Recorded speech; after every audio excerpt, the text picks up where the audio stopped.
Good day everyone, it is Caitlin and today we are making an 1880s ball gown bodice.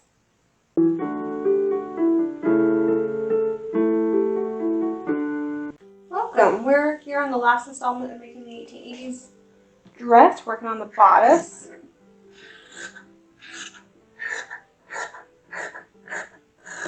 So I cut out the silk already because I needed to re-dye it and it was just going to be easier. It was night, the camera quality was not going to be good, or at least the light wasn't going to be good. So I just opted to not film cutting that, so we're cutting the lining instead. And I need to get this done because technically I need an 1870s dress before I need this dress, but I have this on the schedule for the filming, or for YouTube, so I need to get this done. But I'm not wearing it next, so I need to get this done like today. Let's see how long this takes. I know the other 1880s bodice I made took a little bit longer than I usually take for bodices because it was so new. So I'm hoping, since I have a little bit of experience now, it won't be so bad.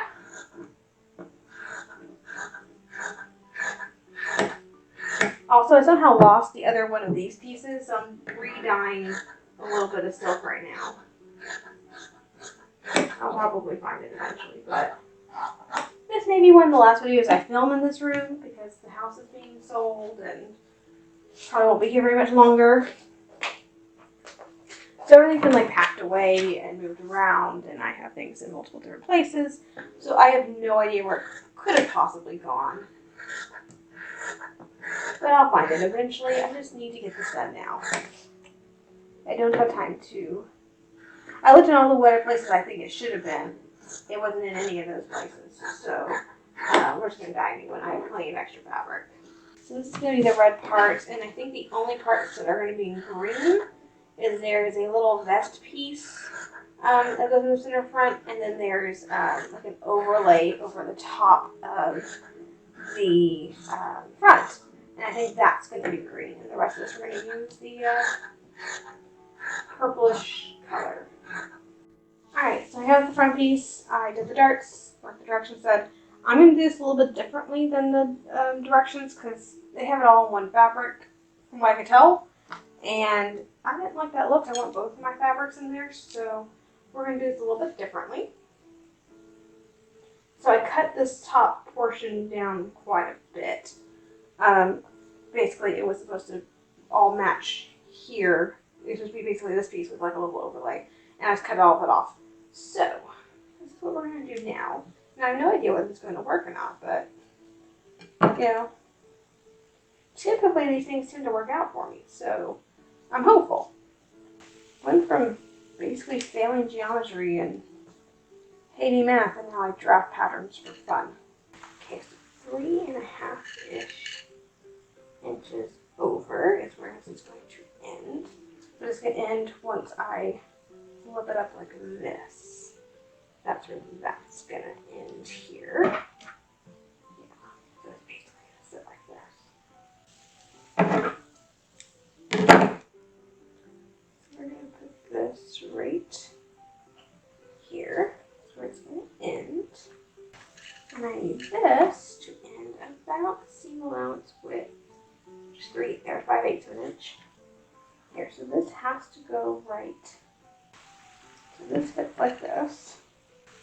So there's that. So next is the little vest bit, which is going to get just top stitched on. Which direction does this go? Definitely that way. Okay. Are you sure about that though? Because it like goes in. I don't know why it goes in like that. Oh well. Okay. I'm going to just fold this in.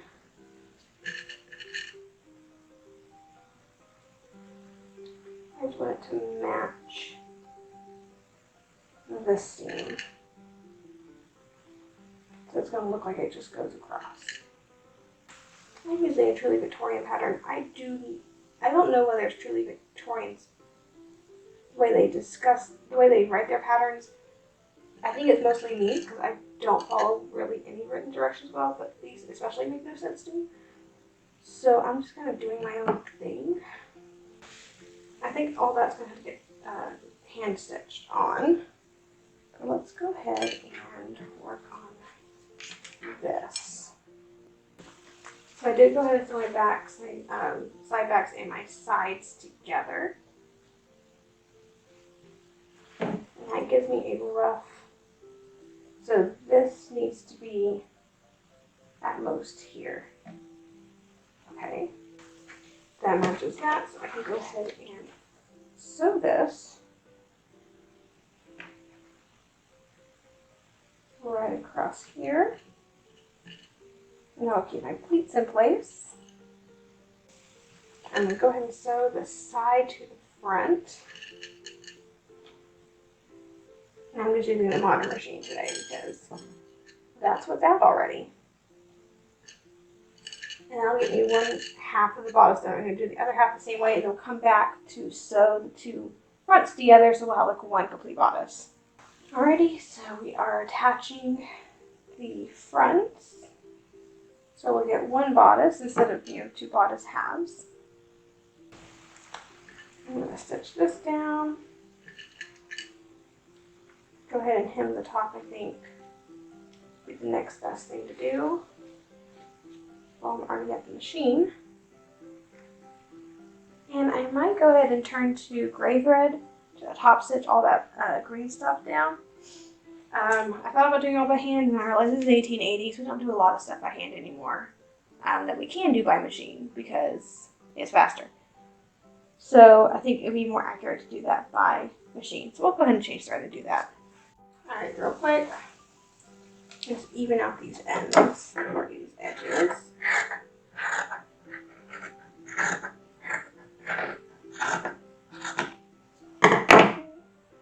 Make sure everything's even on both sides. That's what it's looking like right now. I think I might do this part by hand. I haven't fully decided. I mean, I think what looks better done by hand right there.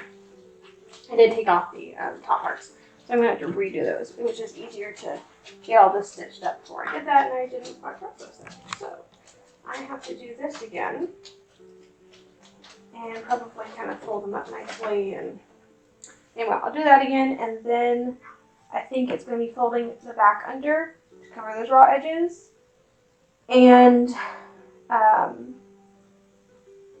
then it's going to be folding up the bottom edge and covering those raw edges. And then I think it's just going to be the eyelets that we're going to do in the back, which I think I have to do by hand.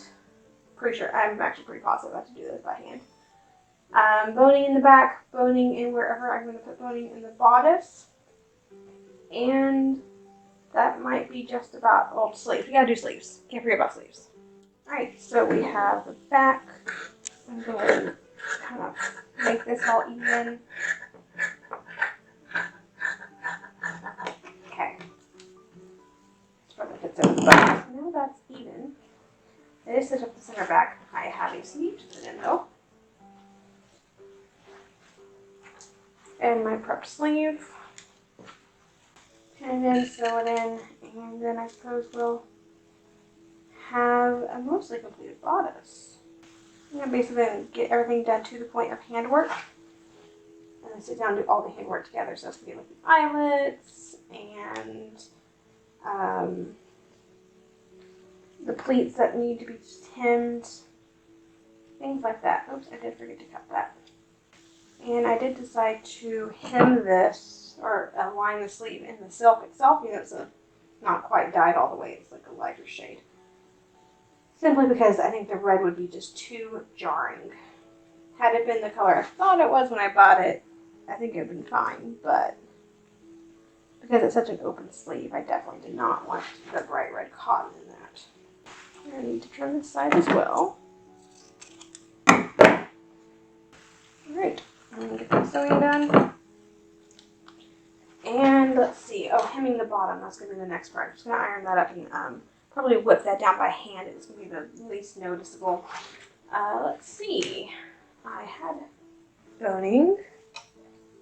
There it is. Do I happen to have one? Oh, not even near long enough. Oh, fantastic.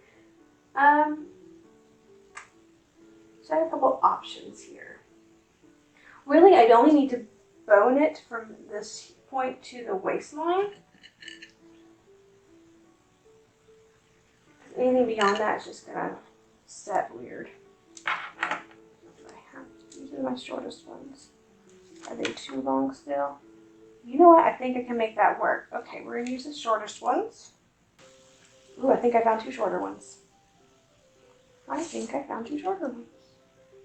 Nope, I bought apparently 4 of each. Not 2 of each. Okay. Alright, so I think I'm gonna make another little line here. I'm gonna put them in first, I think, because I already did this top. And then stitch beside it, which I'll use a zipper foot. So yes, I will stick this up here, use the zipper foot to kind of go across and up to hold it in, and then I'll do my eyelets here. Not entirely sure at this point whether I'm going to do eyelets all the way down or not. I don't think so. I think I'm going to let this fall however it wants to fall. And then, you know, when we try it on, if we decide different, then I can fix it then. I think next I would sew in the sleeve, start boning, and go ahead and iron this and fold this up. And then we'll, I think, be at the point of all hand stitching. Alright, so we're here with the sleeve. I'm putting in the lace that matches the overskirt. But basically it's just tie the chemise sleeves and add a little bit of decoration.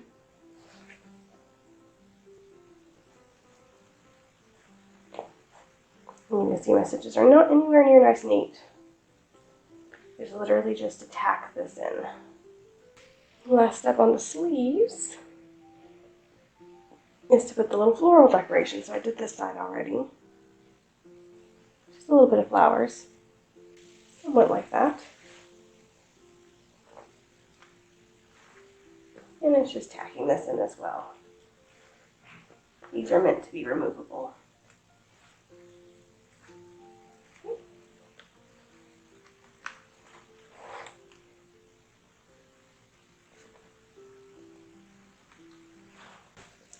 And one last step, I have one more eyelet to do.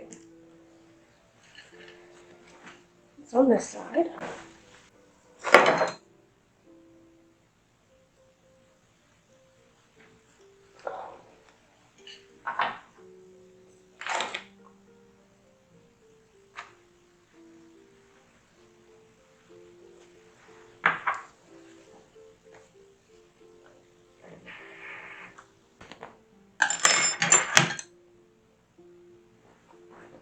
Okay, I used the tiny owl to kind of poke the hole first, and then 2 larger knitting needles to get the hole nice and big. And I'm using silk buttonhole twist. And it's just a little buttonhole stitch.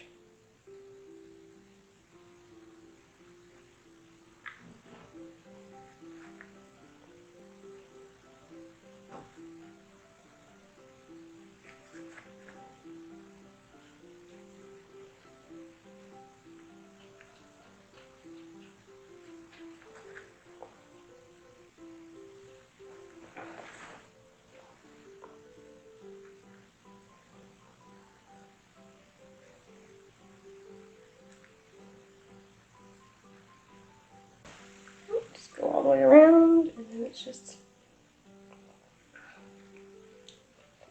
tie it off with a knot, and we are done.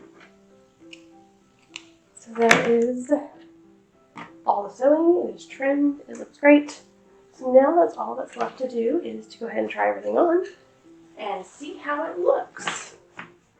And here we are. So, I mean,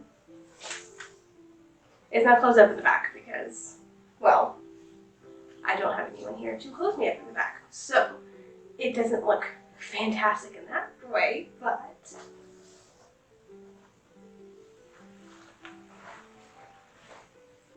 look at that little bodice.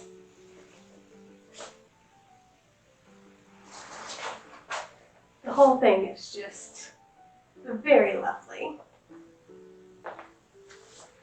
I'm quite happy with that. Whew.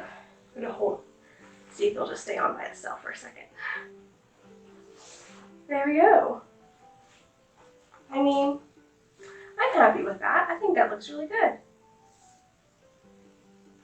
Probably could have moved these up a little bit, but they look fine there. I could have used them to hide the joint up here. I wasn't sure which one would be best, but I think I like them here. We'll leave them here. That is quite the ensemble. And it's a lot of pieces to put on. I mean, I have the skirt, the overskirt, the train, and the bodice. I'm used to like one-piece dresses. This is a lot to put on. My chemise is showing. But that is a lovely gown.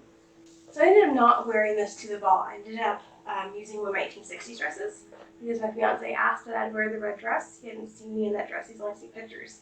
So he's like, I want to see you in that dress. And I was like, okay.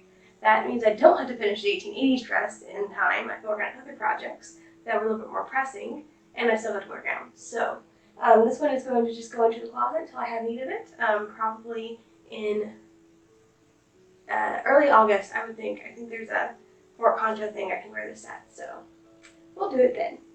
But overall, I am very pleased with it. I mean, this is not my time period, but I think it's lovely. A little bit just strange to put on because there's so many pieces. There's pieces everywhere, and overall it turned out really well. It looks good. I'm quite pleased with this. So, a little lace. That probably is a little bit long for 80s. I probably should have shortened that a bit, but I like it. So, I'm very happy with that. I wasn't sure how those sleeves were going to come together. I was looking at that pattern piece and it was just massive, and I was like, whew, I don't think that's supposed to go into those tiny little 1880s sleeves, and it pleated up very well, so I guess it was right. So that's helpful. Oops. See a bit of that's the bodice. I saw a little bit bright red, and I was like, that's not supposed to be showing. No, it's because the thing isn't closed. So all I had to do is learn how to dance and train, and I think we'll be in business. This is quite the 1880s ensemble. So I actually, because this is so many pieces, the good thing about being so many pieces, so the bad news is there's a lot of pieces to put on and a lot of parts to put on. The good news is that I can use bits and pieces of this in other ensembles. So if I wanted to take the train off, I can make a whole new bodice. I have more of this green, and I also have this really pretty pink, I don't even know what kind of fabric it is. It's silk, and it's a silk organza, but it's in a little window plain plaid, and it's beautiful. So I dyed that pink. It was yellow. I dyed it pink, and I have enough of that to make a little bustle. So instead of this overskirt, we'll do that, and then I can make a plain green bodice, or I can trim it out with that pink, and we'll make a dinner dress. We can make a day bodice.